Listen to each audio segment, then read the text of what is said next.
Bom dia para os do dia, boa tarde para os da tarde, boa noite para os da noite. Não importa qual horário, sejam todos muito bem-vindos ao seu canal Ponderando com Caju. Vamos continuar tratando de economia, de gestão e de finanças pessoais. Vamos prosseguir com com nossos estudos. E hoje eu quero, antes de mais nada, fazer menção a um fato acontecido recentemente e que eu acredito que é de minha obrigação falar, porque não pode passar em branco. Trata-se de uma morte estupidamente ocorrida do João Alberto Silveira de Freitas, cidadão negro, que foi brutalmente espancado dentro do Carrefour de Porto Alegre. Ele, nessa dependência, ele fez um erro, ele gritou com uma funcionária lá dentro. Há realmente esse vídeo mostrando que ele realmente gritou, mas entre isto aí e ser espancado e morto, há uma diferença extraordinária. Isso mostra um grau de estupidez humana fora do comum que não se pode aceitar. Especialmente isso sendo feito contra pessoas negras, porque já se sabe de antemão, muitas vezes se pensa que são pobres e que não terão condição de se defender. E esse assunto, ele também diz respeito à economia, à gestão e a finanças pessoais, dado que uma empresa como o Carrefour não pode ter uma forma de gestão deste naipe, que não tem nenhuma civilização, uma coisa que tem que ser realmente repudiada por todas. E eu, como ser humano, não posso deixar que isso seja esquecido e não posso também me omitir. Muito bem, feito esta rápida digressão a respeito desse assunto, hoje nós vamos tratar de um assunto dos mais importantes, que em parte nós já tocamos nele em ocasiões anteriores. Nós vamos lidar hoje com o preço do dólar. Quando nós, há alguns vídeos atrás, no trabalho número 11, no vídeo número 11, nós falamos a respeito do enigma do dólar. Mas aí eu abordei principalmente a questão por que existe diferença de preço, de valor entre as moedas. Por que nós pagamos um determinado valor pelo dólar? Por que uma outra economia de um outro país paga um outro valor pelo dólar? E eu centrei essa explicação na produtividade que tem uma economia, que foi esse item 1 aqui. Então, nesse trabalho 11, eu falei do assunto do valor do dólar pelo lado da produtividade. Mas o assunto não se esgota aí, porque além disso vão influenciar no preço desse dólar mais dois fatores que são muito importantes. O segundo é as reservas cambiais, o tamanho que tem essas reservas cambiais, e o terceiro é o risco país. Então, daí nós temos uma explicação completa que nós vamos fechar, finalmente, com esses três aspectos decisivos para a gente formar como que o dólar ele é estabelecido. Ora, e nós podemos também explicar isto aqui, quando nós falamos a respeito das reservas cambiais. Essas reservas cambiais, nós temos que daí fazer uma explanação muito rápida a respeito do balanço de pagamentos. Esse balanço de pagamentos é a contabilidade do país. Assim como toda e qualquer empresa tem uma contabilidade, o país também tem. só que com um nome específico. Esse nome específico é balanço de pagamentos. E depois que eu explicar isso aqui para vocês, esse segundo item, nós vamos para o item 3, que é o item risco, que todas as vezes que uma pessoa está trazendo dólares de fora, ele olha para o país e vê qual o risco que ele está em vias de correr. E daí ele pede uma coisa chamada, digamos, prêmio. Nós poderíamos traduzir isso numa pergunta muito simples, que é a seguinte: quanto você paga para que eu deixe meus dólares aí? Isso nós podemos chamar como prêmio de risco. Então, meus queridos e minhas queridas, eu vou então iniciar por esse item 2, daí eu vou pagar a nossa luzinha mimosa aqui, e para nós podermos dar sequência ao nosso assunto. Um instante só. Pronto, já apaguei a nossa luzinha e preenchi novamente para nós entendermos como é que é esse negócio do preço do dólar. Como eu tinha dito para vocês, o ponto de partida, que é a produtividade, eu já expliquei. Foi o trabalho 11. Agora nós temos que entender a questão das reservas. Então, por isso que eu preciso explicar esse balanço de pagamentos. Esse balanço de pagamentos é universal. Todos os países funcionam assim. Todos, sem exceção. Então, esse nosso balanço de pagamentos está dividido em 3 partes. Parte 1, parte 2 e parte 3. Tem um balanço de comércio, um balanço de finanças e um balanço de capital. E o final disso vem um saldo final, que é o saldo desse balanço de pagamentos. Como é que funciona? Todo e qualquer país tem exportação, que é a ligação que ele vai ter com os outros países. Essa exportação, vamos colocar um número aqui para a gente conseguir raciocinar, 20 mil. E todo país também tem importação. Portanto, as coisas que ele vai vender para fora e as coisas que ele vai comprar de fora. Vamos dizer que essa importação seja de 14 mil. Ora, essa balança vai apresentar um saldo, que é a exportação menos a importação. 20 mil menos 14 mil, 6 mil. Esse é o saldo da balança comercial desse nosso país hipotético. Poderia ser até o Brasil. Tá? Ora, mas não para aí.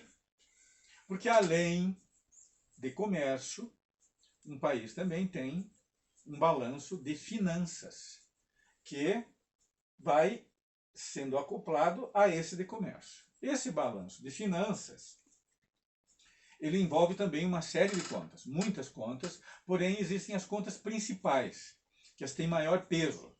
E essas contas principais de maior peso são os juros, os lucros e os dividendos. Outros itens podem serem colocados aqui. Por exemplo, aqui entram seguros, aqui entram fretes. Mas para não complicar, eu vou me contentar em colocar apenas aquilo que é o decisivo. E notem que esses juros, esses lucros, esses dividendos, eu coloquei todos eles com esse sinal negativo. Eu coloquei esse sinal negativo porque, no caso brasileiro, a nossa balança de finanças é secularmente negativa. Porque a gente tanto pode receber recursos de fora, podemos receber juros, lucros e dividendos de fora, nós recebemos isso, porém, muito mais nós pagamos do que nós recebemos. E eu falei o termo secularmente, porque isso vem desde o século XIX, desde de Pedro I, que a nossa balança financeira ela é negativa. Até hoje, ela não foi revertida. Bem, então aqui é negativo. Vamos dizer que essa conta juros, lucros e dividendos seja de 4 mil. Pronto. Esses 4 mil, agora, ele representa o saldo dessa balança de finanças, porque eu apenas somei todas as saídas, que deu 4 mil. Eu tinha na balança de comércio 6 mil. 6.000 menos 4.000, nós vamos ter finalmente 2.000. Então, o que seja? Aqui nós temos a estrutura do país que ele vai vender e vai comprar. Porém, o que ele gera no seu comércio consegue pagar as finanças que ele vai ter com outros países. Porque esses juros, esses lucros, esses dividendos, são as relações financeiras que são estabelecidas com outros. Por exemplo, todo país tem dívida. E é normal isso. Não é feio, não é nada demais. Todo país tem dívidas. Isso faz parte do cotidiano. Só que, sendo uma dívida, juros têm que ser pagos. Aparece nessa conta de finanças. Todo um país tem empresas estrangeiras dentro dele. Tem que ser pagos os lucros que vão para fora. Aparece aqui. E também existem os dividendos que são distribuídos e vão para fora também. Para os sócios lá do exterior. Das empresas que estão instaladas aqui dentro. Então, olha, tudo isso são saídas. E vão ser... onde é que isso vai ser arrolado? Onde é que isso vai ser incluído? Nessa balança de finanças. Muito bem. No comércio gerou 6, as finanças saíram 4. 6 menos 4, 2.000. Quer dizer, o comércio consegue pagar o balanço, ou melhor dizendo, consegue pagar esse balanço de finanças. Ótimo. Então, nós temos um saldo positivo de 2.000. Isso é um excelente sinal. Muito bem, é um excelente sinal porque daí nós passamos para o terceiro item, que é a balança de capitais. Daí o que acontece? Todo país tem relação com outros, e daí esses capitais que são de fora olham para esse país e dizem assim, nossa, o comércio deles vai muito bem e eles conseguem pagar os serviços financeiros deles. Nossa, é um país que nós podemos investir dentro dele. Então o que acontece? Podem entrar empréstimos, podem entrar financiamentos e podem entrar fábricas. Então vamos dizer que, somando todas essas três contas aqui, eu tenha 3.000. Esses 3.000, nesse total aqui, eu vou somar com esse último saldo de 2. 3.000 mais 2.000 deu 5.000. Esses 5.000 vão compor o saldo final desse balanço de pagamentos. E daí sim, se houver, digamos, no ano passado, um saldo positivo também, digamos, de 1.000 do ano passado, vamos colocar aqui 1.000, eu terei um saldo final de 6.000. Não sei se vocês estão conseguindo enxergar, mas 5 mais 1, 5 é o saldo, digamos, deste ano, e 1.000 é o saldo do ano passado. 5.000 mais 1.000 deu 6.000. Esses 6.000 é que são as reservas cambiais. Eles dão uma posição confortável. Quer dizer que o país ele tem dólares nos seus cofres, em posse do Tesouro Nacional, mas administrado, gerenciado, né, pelo Banco Central.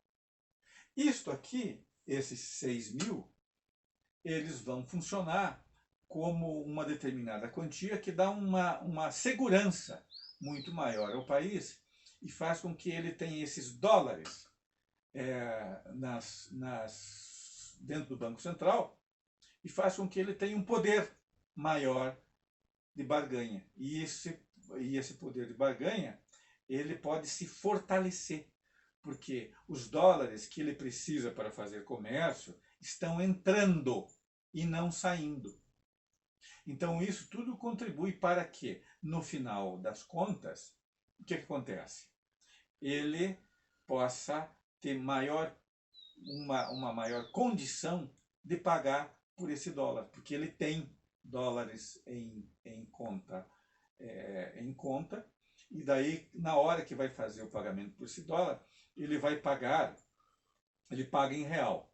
Mas como eles têm muitos dólares, daí é uma lei de oferta e procura. Como ele tem muito dólar, ele diz assim, não, eu não preciso pagar tanto por esse dólar. Então, digamos o seguinte, hoje o dólar está a 5,50, mais ou menos, como nós teríamos uma reserva cambial, digamos, muito grande, o que acontece? Então eu posso, vamos supor, eu posso pagar 4,50 por esse dólar. Porque as reservas cambiais, elas são portentosas. Elas têm um tamanho muito grande que nos dá uma posição confortável. Então isso aqui, ele reforça a questão da produtividade, que foi aquele item 1 anterior, que eu abordei no nosso trabalho em vídeo número 11. Então aqui está explicado como que se formam as reservas em qualquer país do mundo. E isso aqui reforça a posição dos países, porque o dólar, o que ele é? Ele é a moeda do comércio internacional, porque os Estados Unidos ainda é, por enquanto, a maior economia do mundo. É a maior potência econômica, tanto industrial, quanto agrícola, quanto de serviços. Ainda são eles.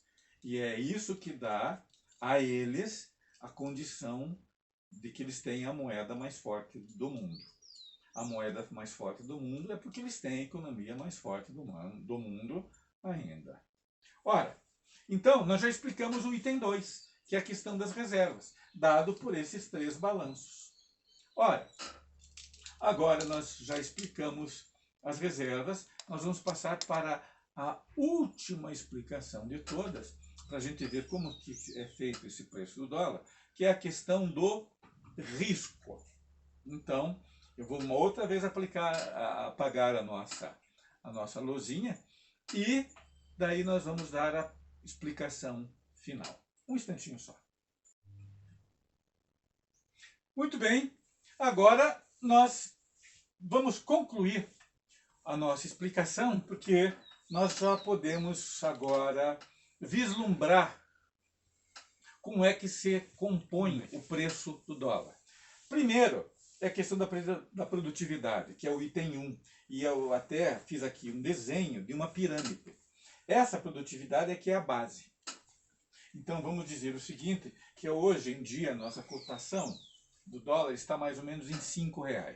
Se dependesse, digamos, exclusivamente da produtividade, que na verdade ela mede a eficiência da economia, de quanto deveria ser o dólar, nós deveríamos pagar por ele? Quem sabe uns R$ 2. R$ 2 por dólar.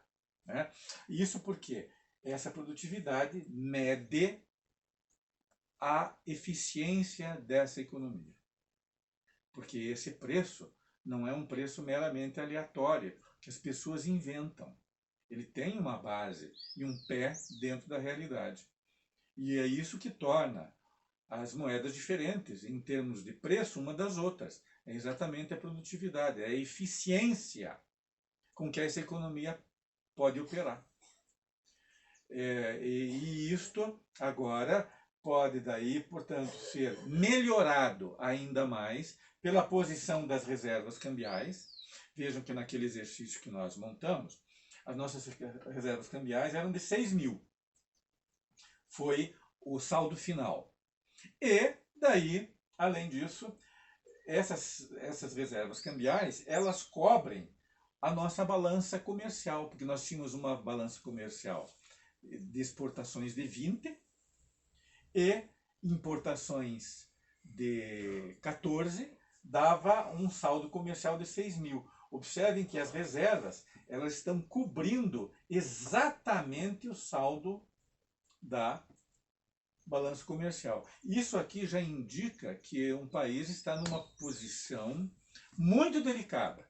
Aqui pode haver uma coisa que a gente chama aquelas disparadas do dólar, porque as reservas apenas garantem exatamente a balança comercial. E para que ela tivesse realmente uma posição confortável, essas reservas, digamos, cambiais, teriam que ser ainda bem maiores. Isso no nosso exemplo hipotético. Ótimo. Agora vamos ver a questão do risco. O risco o que é? Os capitais, os grandes capitais, eles olham para esse país e sentem confiança nele. E esse risco, ele é medido por notas que são atribuídas por letras. AA, BB, CC. A, por exemplo, é um país que oferece uma confiabilidade muito grande. B, mais ou menos, e C é ruim. Quanto maior for essa credibilidade, a maior for essa confiança, significa que o prêmio que esses capitais vão pedir para ficar no país, digamos, é muito pequeno, porque o risco é muito baixo. Então vamos supor o seguinte: um grande capital quer vir se instalar no país, ele olha para toda a situação da balança comercial, ele olha para a balança de finanças, e ele diz o seguinte: nossa, esse país é realmente muito confiável, e você pagando, digamos, R$ 2,50 por dólar, eu já me dou por satisfeito, porque esse é o prêmio de risco suficiente para remunerar as minhas expectativas. Agora sim, nós fechamos de uma vez por todas a explicação de qual é o preço do dólar. Ele está sujeito ao quê? À produtividade, às reservas cambiais e ao risco. Isso vale para todos os países do mundo. Todos eles seguem mais ou menos essa trajetória de comportamento. Agora, esta é uma teoria para explicar, né? Agora, vamos ver o seguinte: como é o caso brasileiro? Como é que nós estamos? Por que nós estamos pagando quase 6? Bom, primeiro, na questão da produtividade, o país, nós estamos talvez quase que voltando um pouco no tempo, porque o Brasil está sendo apenas uma economia produtora de produtos primários. Nós estamos perdendo muito das nossas indústrias e nós não temos um plano industrial para o país. E um país como o nosso tem que ter indústria obrigatoriamente, pelas dimensões que ele tem, pelo tamanho da população, pelos recursos que ele apresenta, e isso está nos faltando. Daí o que acontece? Para nós termos uma balança comercial favorável, nós precisamos exportar mercadorias primárias. Mas mercadorias primárias, o que elas são? Elas são produtos quase que in natura. São, do lado da agricultura, soja, milho, carnes, algodão, café, amendoim, tudo isso são produtos primários. Você tem que exportar uma quantidade enorme para você obter saldos comerciais. Ao passo, por exemplo, que nós tendo indústrias, por exemplo, o Brasil tem uma indústria famosa, uma fábrica famosa, que é a Embraer, que produz aviões, com engenheiros do ITA, que são os mais qualificados possíveis. Um avião desses que são produzidos pela Embraer tem um valor extraordinário. Então isso pesa muito na balança comercial para que ela seja positiva. Então nós não podemos perder isso, porque daí a gente fica apenas com um pé na agricultura.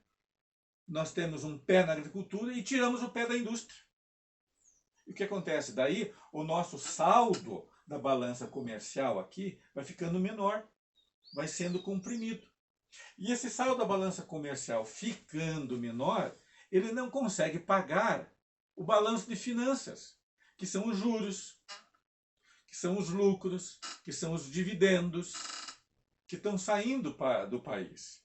Então fica numa posição mais frágil.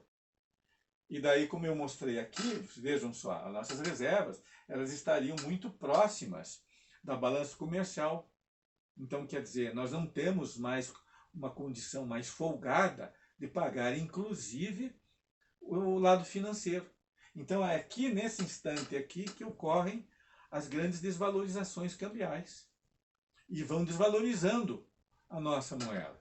E daí, por último, como se diz, a gota d'água, né, do nosso querido Chico Buarque, é o fator risco.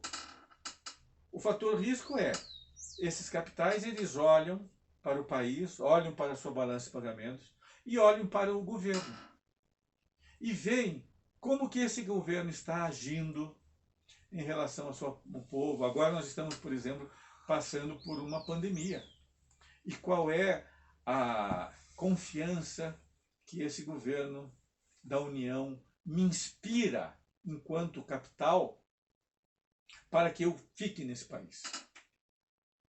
Vejam só, nós temos perdido muitos capitais nessa Bolsa de Valores porque eles estão muito em dúvida e eles estão achando que o país está se tornando de um risco cada vez mais alto. E exatamente por isso eles preferem se retirar do que entrar com os seus capitais dentro de um país que está sendo, principalmente do ponto de vista da pandemia, tão mal gerenciado, tão negligenciado como está ocorrendo. Então ele fica apreensivo e sai. Daí o que acontece? O nosso dólar, por exemplo, ele vai a 5,50. Quer dizer, para que esses capitais fiquem dentro do país, eles pedem um prêmio de risco muito alto. Quer dizer, eles vão dizer o seguinte: olha, se você quiser que eu fique nesse país, você tem que me pagar R$6, senão eu não fico. Daí sim, daí ele ficaria. Mas isso também tem limites, né? Porque assim como existem as exportações, existem também as importações.